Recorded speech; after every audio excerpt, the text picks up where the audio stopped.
dessa, eu vou ter que começar a dançar aqui na frente. Pelo amor de Deus. Oi, pessoal. Vai começar a dançar?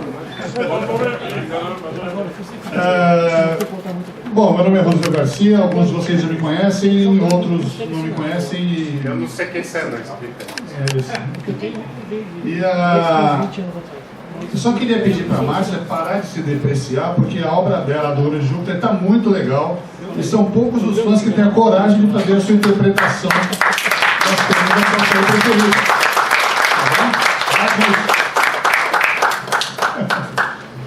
Tá legal. Eu estou envolvido com séries clássicas já desde que as séries clássicas não eram tão clássicas assim, faz muito tempo. E minha série preferida não é Galáctica, não é Jornada. Minha série preferida é Twilight Zone, Além da Imaginação. Meu filme preferido não é Galáctica, não é Jornada, não é Star Wars. Meu filme preferido é o quase perfeito De Volta para o Futuro. Tem os errinhos de roteiro, mas a gente não porque o filme é muito legal.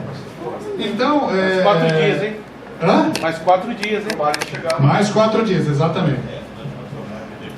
O que a gente combinou de eu falar aqui hoje é alguma coisa sobre a obra do Glen Larson, que foi o cara que criou o Galáctica, criou from scratch, que a gente fala, né? Criou do zero, criou do nada. E esse é um cara que ele criou muitas das coisas que a gente até hoje curte e gosta. O cara fez desde ficção até a faroeste. O cara criou Smith & Jones, foi a primeira série que ele criou, que era um faroeste no começo dos anos 70, com o Ben Murphy, o cara que fez o Gemini Man. Então, Smith & Jones é dele. O cara criou Buck Rogers, o cara criou Super Máquina, né? Então, o cara está presente na cultura de quem gosta de cultuar essas coisas como a gente. O cara é uma sumidade. Então, a vida do cara é interessante, assim. Ele começou como já ouviram falar daquela história de quarteto de barbeiros? Né? Quarteto de barbeiros é aquilo que tinha nos anos 60, que tinha 4 caras e um que ficava os outros 3 cantando, né? A capela. Então, esse é o quarteto de barbeiros. O cara começou nisso com um grupo chamado The Four Preps, que era muito legal, era bem música estilo anos 50, e ele participou inclusive de uns filmes da Gidget. Alguém aqui assistia Gidget? Gidget era um filme com a Sandra Dee, teve uma série de filmes com a Sandra Dee, depois virou uma série com a Sally Field, antes dela fazer Nova Salvador. E essa banda do Glen Larson aparecia nos filmes cantando lá. Muito legal, então o cara tem um background musical. E esse background musical ajudou muito ele a compor algumas trilhas de algumas séries que ele criou, né? Que nem a trilha do Galáctica é de um cara chamado Stu Phillips. O Stu Phillips é um maestro super respeitado, o cara fez um monte de coisas legais pra série, e o Glen Larson deu uma forcinha pra ele. O Stu Phillips fez a música do Duro na Queda, que também é uma criação do Glen Larson, aquela música legal cantada pelo próprio Lee Majors. Foi o Glen Larson que fez aquela música junto com o Stu Phillips. Então é muito interessante a gente ver a profundidade do conhecimento do cara. Ele se envolvia com tudo. E o Galáctica, a gente já conversou sobre isso numa outra vez. O Galáctica chegou a ser, quando foi lançado em 78, chegou a ser processada pela Fox por conta do Star Wars, porque a Estrela tinha acabado de ser lançado, né? E aí a Fox foi lá e processou. A gente fala isso no programa, depois eu vou falar qual. Processou a Universal por conta de plágio, porque eles falaram assim: vocês copiaram 83 itens do Star Wars e tal. Mas não é. O Glen Larson começou a escrever o Galáctica nos anos 60. Toda a premissa, o que ia definir como seria a série, essas coisas tudo começou nos anos 60. Mas por quê? Porque ele era um cara muito religioso. Ele era daquela Igreja dos Santos dos Últimos Dias, lá, os Mormons. Ele era mormon. Então, muita coisa de Galáctica é tirado do que o livro de Mormon tem. Uma coisa, por exemplo, é o planeta Kobol. O planeta Kobol, de onde ele diz que se originou a humanidade antes de sair de lá e ir para as 12 colônias. Kobol é um anagrama de Kolob. Kolob está no livro de Mormon como sendo o corpo celeste mais próximo de Deus. Não é legal isso? Então o cara ele fez com que a humanidade fosse criada num planeta próximo de Deus, que ele chamou de Kobol. Essa história de 12 colônias, de conselhos dos 12, tudo isso é religioso, tudo isso é do livro de Mormon. E além disso, além da religiosidade, ele chegou a usar elementos do ataque de Pearl Harbor, que ele era fã de história, estudioso da Segunda Guerra, usou elementos de Pearl Harbor, pegou coisas de faroeste, que ele também gostava de faroeste, e foi criando Galáctica desde os anos 60. Então, o que a Fox fez de chegar lá e processar o cara por conta disso, não acabou seguindo em frente, porque apesar de não ter fundamento, né, por conta dessa história toda, não seguiu em frente porque a Universal também resolveu processar a Fox de volta. Porque o Star Wars, segundo eles, era cópia de um filme da Universal de 72 chamado Silent Running, Corrida Silenciosa, que tinha dois androides muito parecidos com o R2-D2 e o C-3PO. Então, para não processar aqui e não processar lá, ficou elas por elas e todo mundo ficou livre, deixou para lá e deixou as coisas. Então o George Lucas viu o roteiro do Glenn Harrison, então ele fez Star Wars. Exatamente. George Lucas. Por isso então que resolveram esquecer esse tal de processar, não é? George Tudo se copia. Mas é isso. E o Glenn Larson, ele sempre, a religiosidade dele aparece em muitas coisas que ele fez, mas em Galáctica é onde está mais latente. Por isso que a gente falou dessas coisas todas. Mas ele usou alguns elementos em outras séries. Por exemplo, todo mundo compara o sensor frontal do Kit com os olhos dos Silônios. Isso está meio na cara. E a gente também vê em alguns pontos aí alguém falando que aquele negócio dos escoteiros saltando alto no Galáctica 80. Galáctica 80? Galáctica 80? Existe isso? Era coisa inspirada no Homem de 6 bilhões de dólares, que ele também tinha tido participação. Eu acho isso conversa. Porque para começar ele nem tem muita participação no Homem de 6 bilhões de dólares. Tá? Ele só fez ele foi produtor executivo em alguns episódios e ajudou a criar alguns conceitos da série. Ele não era muito ligado à série. Então, esse negócio eu não acho que tem ligação. Mas com relação ao sensor do Kit, isso tem, né? E outras coisas mais. O cara criou o Automan, né? Ele tinha muita coisa boa e sempre aquela história, sempre mantendo a sua musicalidade latente. Tanto que recentemente que digo, faz uns 10 anos, que ele morreu ano passado, mas recentemente faz uns 10 anos, para quem fala desde os anos 60, né? 10 anos atrás é recentemente. Ele juntou o grupo dele antigo, os Four Preps, e fizeram um show. Olha só, o Glenn Larson, velhinho lá, criador de ícones da televisão, cantando no seu quarteto de barbeiros num show que vendeu pra caramba, foi muito legal. E então é isso, alguma coisa sobre o Glenn Larson, ele criou também o Magnum. O Magnum ele criou com o tal de Donald Belisario, que é um outro cara que todo mundo também conhece. O Donald Belisario criou Águia de Fogo, criou o Contratempos, essas coisas todas. Então esses caras juntos, né, fizeram história da televisão pra gente. Foi muito legal. O Glenn Larson morreu ano passado de câncer, né? Novembro do ano passado. E ainda tem processos rodando contra ele. E tem processos rodando a favor dele, porque até antes de morrer ele estava ainda processando a Universal por conta de não ter recebido coisas das séries antigas dele. Né? O que mais podemos falar aqui sobre o nosso amigo? Fred Astaire. Fred Astaire. Foi a última participação? O Fred Astaire, quando ele trabalhou em Galáctica, foi a última participação em que ele dançou alguma coisa. Né? Quando ele foi convidado, o Fred Astaire foi convidado para fazer um episódio de Galáctica, ele falou assim: eu vou desde que eu não tenha que dançar. É verdade, é verdade. Mas aí, o que aconteceu? Durante as filmagens, teve uma hora que tinha uns tiros. Tinha os Vipers no hangar, né? E tinha os tiros, e o Fred Astaire estava no cantinho. Ele não estava aparecendo na cena, ele estava no cantinho lá. E os tiros começaram, eles fazendo isso com os efeitos, os tiros tinham uma certa batida. E o Fred Astaire começou a dançar escondidinho no canto dele. E o Dirk Benedict viu isso.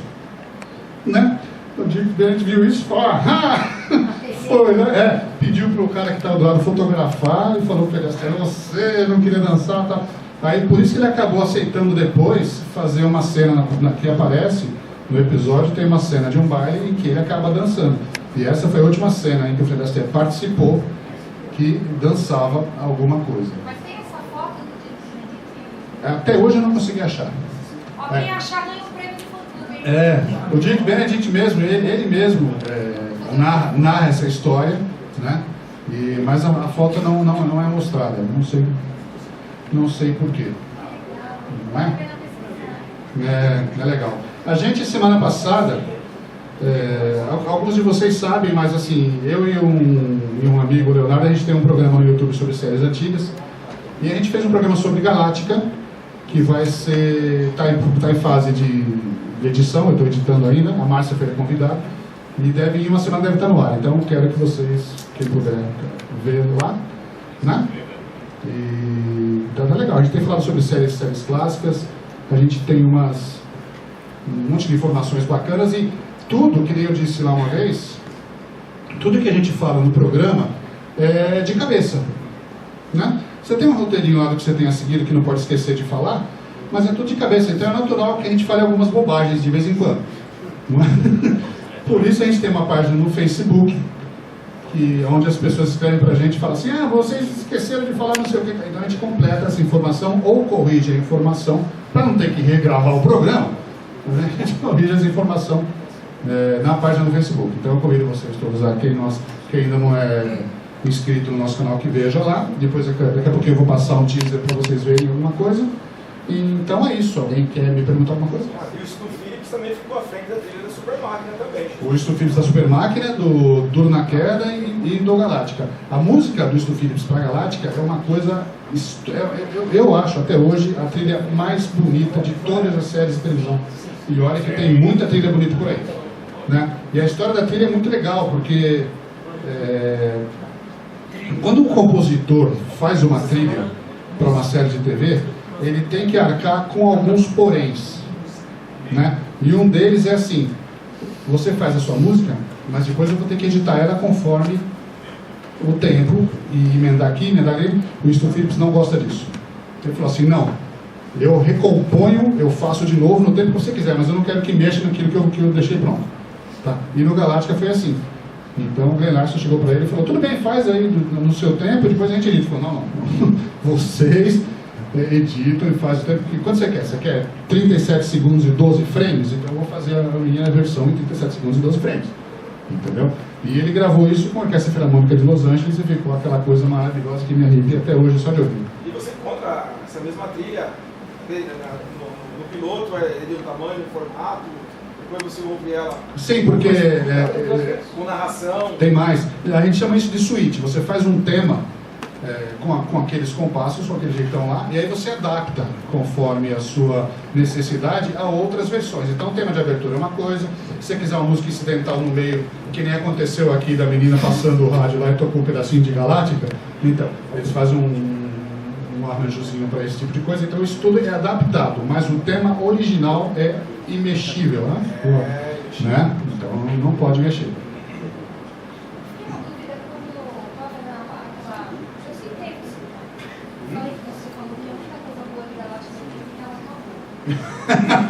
Essa era surpresa no programa. Mas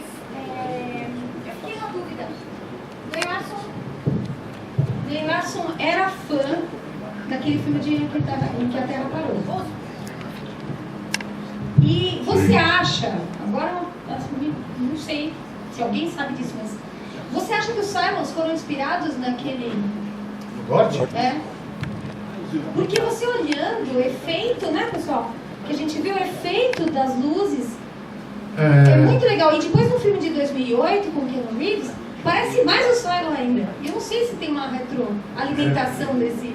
Pois é, o que acontece é que, assim, robôs dos anos 50 tinham mais ou menos a mesma carona. Era o mesmo jeitão. O Gort saía um pouquinho disso. Ele era mais humanoide, ele tinha um formato humanoide, né? Embora imenso, né? Do lado do Plato ele era uma coisa imensa. E os Silônios não. Os Silônios, eles são mais ainda humanos, eles têm formatos mais humanos, eles são mais baixos, apesar de grandões. O cabra é que eles são imensos. Então, mas estamos falando da série clássica. Clássica. Perceberam um privilégio? Não, é preconceito. Não é privilégio. Então, só fazendo um adendo com relação ao Glen Larson, ele criou todos os conceitos de Galáctica e fez a série clássica. Quando o Ronald Moore reimaginou a série, que é excelente, eu adoro a série nova, eu gosto mais da série nova do que da clássica. Eu gosto mais da série nova do que da clássica, porque ela é mais profunda, ela é mais cheia de coisa e tal. Mas a clássica tem o nome clássica, né? Já deixa a gente mais animado. Então, o Glen Larson não tem nada a ver com a série nova. E o nome dele está nos créditos. O que é isso? Isso é respeito por ter criado aquele universo. O Ronald Moore deixou de lá porque ele... Todo o conceito de colônias de humanos que são destruídos e tem que procurar, isso tudo foi criado antes. Né? Então, apesar de não ter feito nada, ele continuou lá. Os Silônios, os Cylons, os Silônios, aqueles da série clássica, aqueles espelhados todos, eles eram a coisa mais bonita já feita em termos de robôs de ficção científica até aquele tempo. Né? Eles são muito bonitos. Tanto que o coitado do fotógrafo que tinha que filmar essas coisas tinha um trabalho desgraçado para poder não aparecer o reflexo da câmera na armadura dos caras. Os caras tinham um trabalho danado, porque é a mesma coisa que você já viu comercial de carro? O comercial de carro é o pesadelo de qualquer diretor e qualquer fotógrafo, porque sempre reflete a porcaria da câmera no carro. Então é muito difícil você fazer isso. Imagina você fazer, e o carro tem cores, imagina aquele Silônico, aquilo é um espelho, aquilo é um espelho.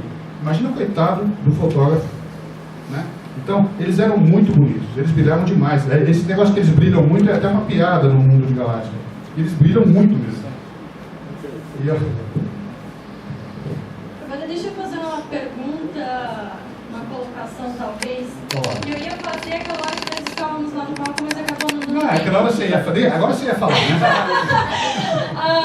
É impressão minha, ou o Lúcifer, da série clássica, a Six seria uma referência ao Lúcifer?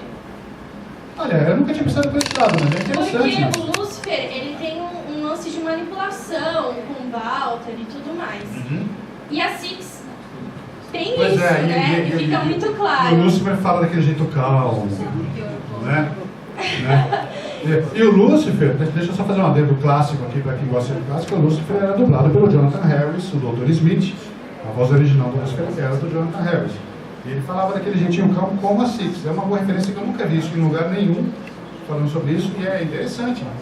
Na verdade, o que me chamou a atenção primeiro porque, ok, o Lúcifer é o bichinho do mal, digamos assim, né? É o verdadeiro vilão. E a vestimenta dele, a cor me chamou a atenção, por isso que eu associei ele a Six, por conta do vestido vermelho e tudo mais. E aí eu comecei a fazer as comparações, assim, entre o perfil de cada personagem. E aí eu queria, sei lá, perguntar o Marcos Mina também, que talvez o Ronald Moore ele quis fazer essa analogia com relação ao personagem clássico, né? Porque era o personagem que tinha mais contato com o traidor, como é na nova, não é? E fisicamente, que nem você lembrou, as cores também lembram alguma coisa, né? Então, por que não? Sim, é interessante isso. Mas alguém quer perguntar? aproveitem, é quase falar com Deus. Então, você falou que Ele sabe muito. falou que o Silone premiava, né? Dificuldade, mas o Starbucks sempre conseguia seguir o Paris no Silone. Era, não era? Chegava lá e tá. O Starbucks, é assim, além da série Galáctica 80 ser boa porque ela é curta, né? Ela tem um episódio excelente, que é o último episódio, que é o episódio A Volta do Starbucks, que foi originalmente escrito para fazer parte da série original. Só que a série foi cancelada antes dele ter sido produzido. Nesse episódio, o Starbuck e o Silônio caem num planeta, né? E tem que se respeitar mutuamente para os dois poderem sobreviver de lá. Isso foi usado alguns anos depois naquele filme Inimigo Meu. Tá? É o próprio plot do Inimigo Meu. Não tem um filme da Segunda Guerra?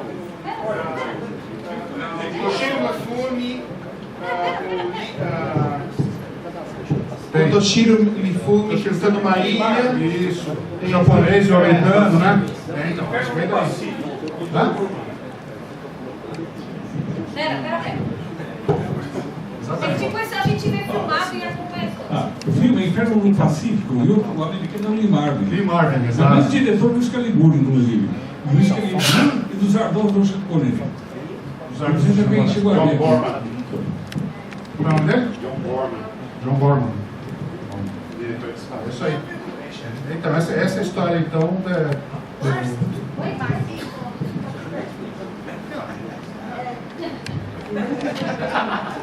Fala em letra de forma. Por que fizeram Raio da Galáxia em 1980? Eu não me pergunto isso. O que aconteceu foi o seguinte, deixa eu explicar aqui a história, toda a cronologia de Galáctica. Então, não, o que aconteceu foi o seguinte. O nosso amigo Glenn Larson e todos os seus produtores fizeram a Galáctica para ser uma minissérie de TV. Ela foi criada para ser uma minissérie de TV em 3 partes. Uma parte de 3 horas e 2 partes de 2 horas. A minissérie ia ao ar em 3 dias consecutivos, sendo que no primeiro dia ia durar 3 horas com comerciais, né? E os outros 2 horas. Acontece que o budget, o orçamento para essa minissérie foi de 7 milhões de dólares.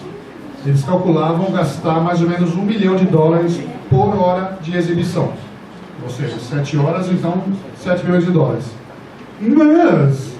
Mas o primeiro filme de 3 horas, Galáctica, a Saga of Star Wars, só esse custou $9 milhões de dólares.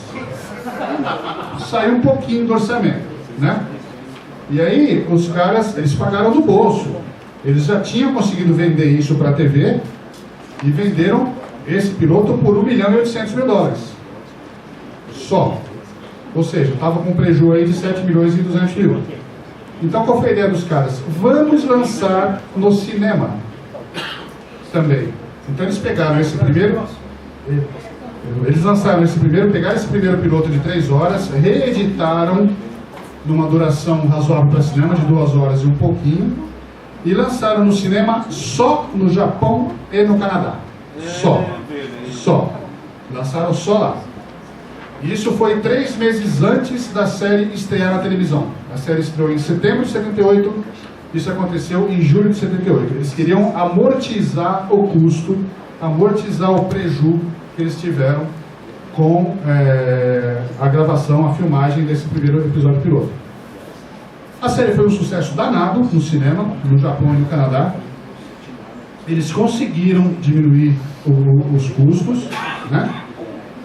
A série foi tão boa no cinema que eles resolveram transformar a minissérie em 7 horas, para uma série de TV com 24 episódios.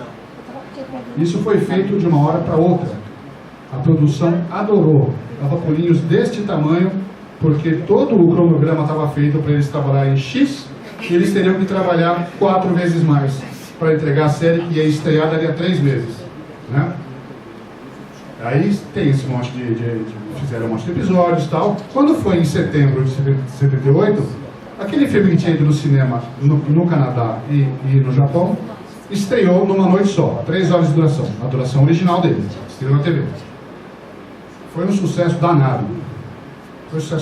Todo mundo estava com aquela história de Guerra nas Estrelas na cabeça, então, o Space Opera, que nem o Caruso falou, todo mundo gostou, foi um sucesso danado. Aí, a partir da semana seguinte, já começaram a passar os episódios normais. Então, os dois filmes de 2 horas, já quebraram eles em 1 hora, passou 1 hora uma semana, 1 outra hora na semana, aí na sequência já passou os outros 2, e assim foi e durou. Acontece que a série era cara, ficou muito cara. Então, no final dos 24 episódios, eles cancelaram a série. Aí, falaram assim, então vamos fazer o seguinte, vamos pegar aquele primeiro episódio que a gente mandou para o cinema de novo, e vamos reeditá-lo e mandar outra vez para o cinema. Isso, a série já tinha sido cancelada. Veja bem, a série foi para o cinema antes de estrear na TV, no Japão e no Canadá. Depois que cancelou a série no final, em dezembro, janeiro, fevereiro, 79 já, reeditaram a série de novo e mandaram para o cinema pro mundo todo. Aí ela veio para o Brasil. E ela foi reeditada com uma coisa, uma tecnologia de áudio chamada Sensurround. Tá? Sim, o Sensurround só foi usado em toda a sua carreira cinematográfica em 4 longa-metragens para o cinema. Começou com Terremoto, teve outros 2 e terminou com Galáctica. Em Galáctica, ela foi a única vez que ela foi usada direito, segundo os técnicos e segundo os críticos. Tá? Então, tá ruim a palestra, né? Então, no Brasil foi passado em Sensurround também lá no Comodoro. Eu vi no Comodoro nessa época, eu assisti. Tá? Então, o que aconteceu? O episódio piloto foi para o cinema 2 vezes, sendo uma antes de estrear na televisão para poder amortizar os custos, e depois que cancelou, foi de novo para o cinema. E também reeditaram outro episódio, que é o do Lloyd Bridges, do Kane, também passou no cinema, esses 2. Aí ele foi muito bem recebido no cinema, que eles resolveram fazer uma nova série, mais barata. Tá? Como é que vai ser uma série mais barata? Não vai ter mais cenas no espaço. A pegada vai ser na Terra, né? Então os caras fizeram, as locações estavam lá, não tinham mais custo com o John Baxter, que era o cara que tinha feito as batalhas de Guerra nas Estrelas e do primeiro Galáctica. Não precisava desse curso de efeitos especiais, então a série ia sair muito mais barata, então eles tinham certeza que agora ia dar certo, porque todo mundo gostou de Galáctica, agora vamos fazer na Terra, vai dar certo. A série 1980, infelizmente, é muito ruim. Infelizmente. Ela tem uns conceitos legais, a Márcia defende muita coisa da série, tem uns conceitos, a história do Cirônio com cara de humano começou ali, né? Isso é legal, mas os roteiros não prendem a gente, não tem graça, são muito furados, sabe? Então, por isso que eu falo que era boa, porque é curta. Ela só durou 10 episódios, sendo que um é triplo, 2 são duplos, né? E tem 3 episódios simples, sendo que o do Starbuck é um, que é o último. No final parecia um baterista. É verdade. Mas eu acho que a falha talvez fosse só por causa Não, isso é bom. que mudou o elenco todo, só ficou... Tiraram os principais. Então, como tinha o Adama, que era o Lorne Greene, a Galáctica original, em 78, estreou aos domingos, né? À noite, lá nos Estados Unidos. E o que passava de domingos antes disso, à noite? Passava Bonanza. Bonanza ficou 14 anos passando aos domingos à noite. Então, os caras se acostumaram com o Lorne Greene. Então, os produtores falaram, Lorne Greene, você vai ser o meu comandante. Por conta disso. Tá? Então, ele segura muito a série. Na segunda série, nem ele consegue segurar. Gozado, que o Lorne Greene trabalhou também no Terremoto, né? Ele trabalhou no Terremoto, que foi o primeiro filme censurado. Os dois censurado. Lorne Greene é o senhor censurado. Eu não sei quais são os outros 2 filmes, não pode ser que ele esteja também. Um é a Batalha de Midway, o outro... Ah, é mesmo? Não sabia. Batalha de Midway. Não tem Lorne Greene na Batalha de Midway. Então aconteceu isso. Por isso que a segunda série foi feita. Mantiveram o Lorne Greene para ver se ajudava a segurar, mas não adiantou. O cara, o Barry Van Dyke, ele é filho do Dick Van Dyke, é um dos principais da série. Ele tem a cara do Dick Van Dyke, ele é o novo Starbuck dessa série nova. Não segura. Né? E o Boomer, que era tenente na primeira série, é o único que manteve fora o Lone Green, o único ator que manteve, né, que foi o Herbert Jefferson Jr., ele agora ficou coronel, né, nessa nova. E o menino, que era um menino boxe, agora é um piloto, o Troy, que também era... São personagens vazios e sem carisma. Não há série que se segure com personagens vazios e sem carisma, não adianta. Tá? Fala, Galáctica 80. Só fui defender uma série injustiçada. A série é muito injustiçada, realmente. Ela durou muito, durou uns 3 episódios. Não, devia ter só episódio dos caboclos, só. Não, é assim. Mas aí eu não posso dar A gente, Todo mundo assistiu o episódio dos caboclos? todo mundo que é tracker, todo mundo que gosta de Jornada das Estrelas, assistiu o Cérebro de Spock. Entendeu? Para poder xingar. Para poder reclamar, entendeu? Então faz parte. Agora que é o Ômega lá. De Tia de Shaolin. É terrível. Então, todo mundo tem. Então, e Jornada tem 79 episódios com 4 insuportáveis, não é? Então o Galáctica tem 24 mais 10 com 5 insuportáveis. Pronto. É só fazer essa conta, não é problema. A gente tem que aceitar. É mais fácil aceitar, dói menos. Everaldo é o fogo. Ó, meu amigo.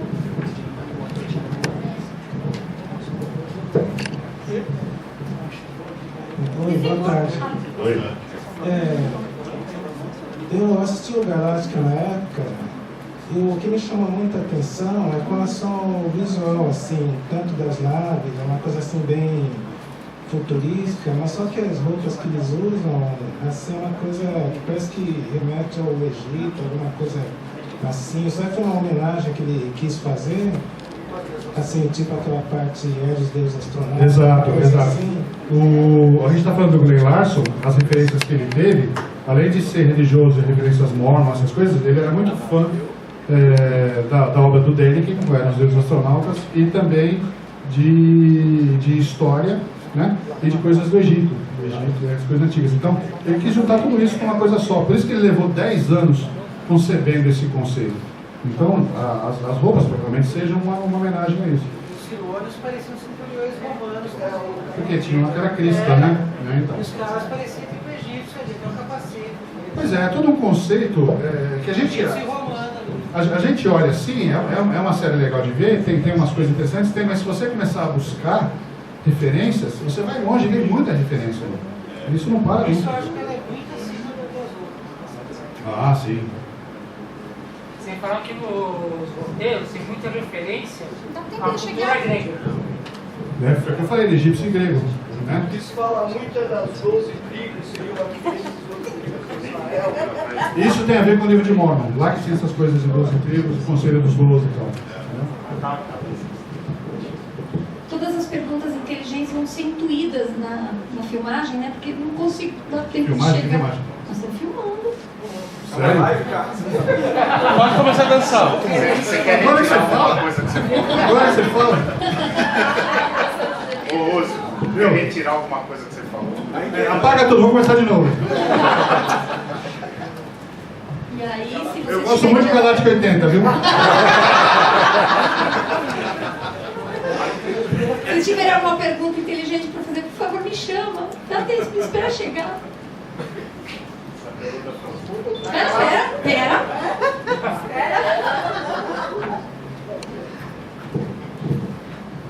Na Galáctica clássica, eles usavam sempre o papel, o jogo de carta era sempre O pirâmide. uma pirâmide, é sempre esses cavalos. Em quem se inspirou nisso? Isso é só o fato, é que nem você querer jogar aquele basquete que eles jogam. Não é o formato que ele está falando. Então, é isso que eu estou falando. É que nem você fazer aquele jogo de basquete que eles remodelaram.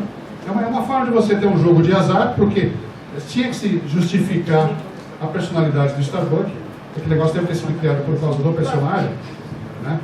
Mas o fato de ser pirâmide Deve ter a ver com as referências egípcias também. Não, o jogo de pirâmides, assim, você vê qualquer coisa que fosse papel. Era sempre triangular, né? Era sempre ou hexa. É verdade. Eu achei, na época eu achei muito bem bolado isso, né? Uma civilização diferente, né? Tem esse, inclusive homenageia a eles no primeiro capítulo de Galáctica da Nova Galáctica, né? Porque o cara lá tá esperando o Silone para fazer a negociação, ele tem as fichas, tudo como inscrição, tudo. Então, tudo isso tem a ver com a inspiração do triângulo, da pirâmide, porque o hexagonal nada mais é do que são 6 triângulos colados um no outro, né? Então esse tipo de coisa eles mantiveram. E a tal da palavra frac também, que eles inventaram na série clássica, que mantiveram agora também. Que frac quer dizer tudo, né? O frac isso, frac aquilo. Não, eu tenho uma resposta para você. Isso daí é o seguinte, quando você vai criar isso, por que trabalha com desenho, com ilustração, com criação dos universos? O Jorge Newton já falou isso, quem cria série de ficção científica já explicou isso, não sei se alguém já sabe disso. Mas quando você vai criar um mundo que não existe, ou que tem alguma referência, você tem que ficar o mais longe possível daquilo que liga a gente na Terra. Então, se eles fizessem um baralho comum, você iria automaticamente pensar, pô, como é que os caras jogam baralho? Se o baralho é uma coisa que é moderna, que não sei o que, Por que não é redondo? Porque não é redondo, então eles têm que ver. Então, quando você vai criar um universo de ficção, que você tem uma história, por isso que é complicado. Você tem que inventar coisas que realmente não existem. E o ser humano tem uma tendência de ver imagens similares em lugares que não existem. Foi um exemplo que descobriram agora em Marte. Vocês lembram que alguns anos atrás, quando teve as primeiras imagens de Marte, tinha aquela imagem daquele, parecia um rosto que tinha? Por quê? Na verdade aquilo não era um rosto, tá? Depois, com o tempo, as imagens foram melhorando. Mas o ser humano tem a tendência de ver coisas que conhecem em objetos que faz a forma casualmente. Então eles não poderiam fazer alguma coisa que lembrasse a Terra. Então por isso que inventaram. Eles tinham uma referência com as pirâmides, não? Porque eles têm que criar uma coisa diferente. Por isso que os designers, principalmente de nova geração, se suavam a camisa para poder fazer coisas que não existiam. Mas o fato de ser nesta forma, e não losangonal, sei lá, entendeu? Foi isso que ele perguntou, porque desta forma. Por isso que eu acho que tem a ver com a cultura egípcia também. Eu tenho uma pergunta. O universo de Galáctica continuou na literatura, principalmente em Portugal. Tem muitos livros que continuam a história. Pena que não ficou aqui no presente. Pois é uma pena isso, né? Eu queria muito ler isso aí, deve ser bem legal, né? Só lembrando, tem muita coisa de Barossa Galáctica, de literatura fantástica aqui na Biblioteca Viriato Correia. Vale a pena conhecer, tá, pessoal? Algumas das quais os próprios fãs trouxeram, né? Já que a gente vai pois é. Livros, né? Não é? Então tá, foi isso? Podemos passar um vídeo? Então, só para esclarecer, obrigado pessoal, só para esclarecer.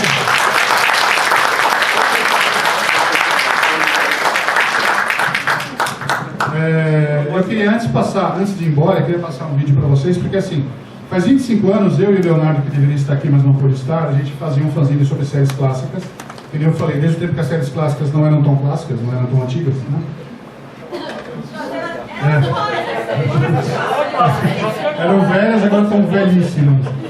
A gente fazia um fanzine chamado No Próximo Episódio, e isso durou 5 anos, e em maio desse ano, 20 anos depois da gente parar de fazer, a gente resolveu voltar, só que agora em formato de vídeo no YouTube. Então, convido vocês todos a verem os programas. Cada programa é dedicado a uma série em específico. Já tivemos Perdidos no Espaço, Jornada, Agente 36, Flintstones, Thunderbirds, Columbo, a Família Ultra e Planeta dos Macacos. E o próximo vai ser Galáctica, deve estar no ar na semana que vem. Eu trouxe para vocês verem 2 vídeos curtinhos de 1 minuto. É um teaser, só falando o que é o vídeo. Tá bom? Obrigado, pessoal. Só para lembrar, ainda tem muita coisa legal. Eu queria que vocês tenham paciência. Eu quero que vocês tenham paciência. Não saia. Vai ter salgadinho? Tem muita coisa legal ainda pra ver, tá bom?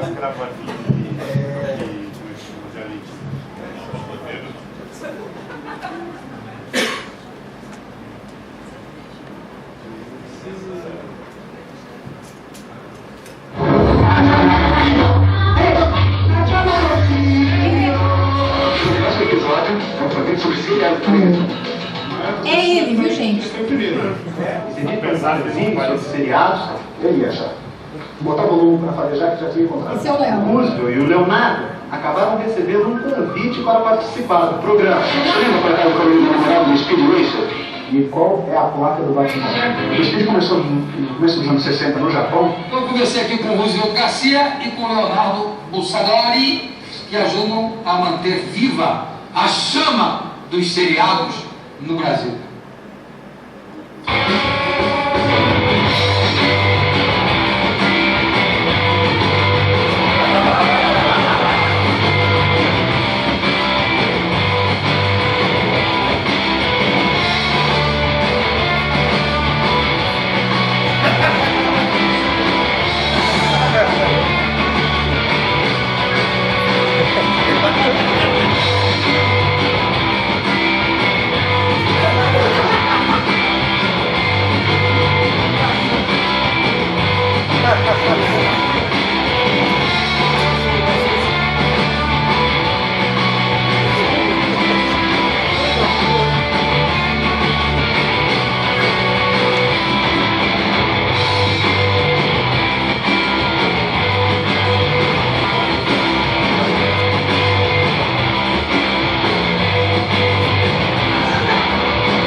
Ele fala que Galáctica não é a série principal dele, em todos os programas dele eles não botam da Galáctica.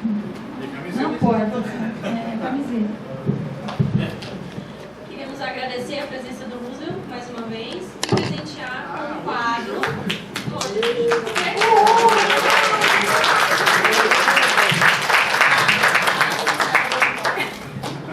Márcia está com quem? Quem? Obrigado. Eu vou ganhar quase sem ganhar beijo? Beijo! Esse eu não vi.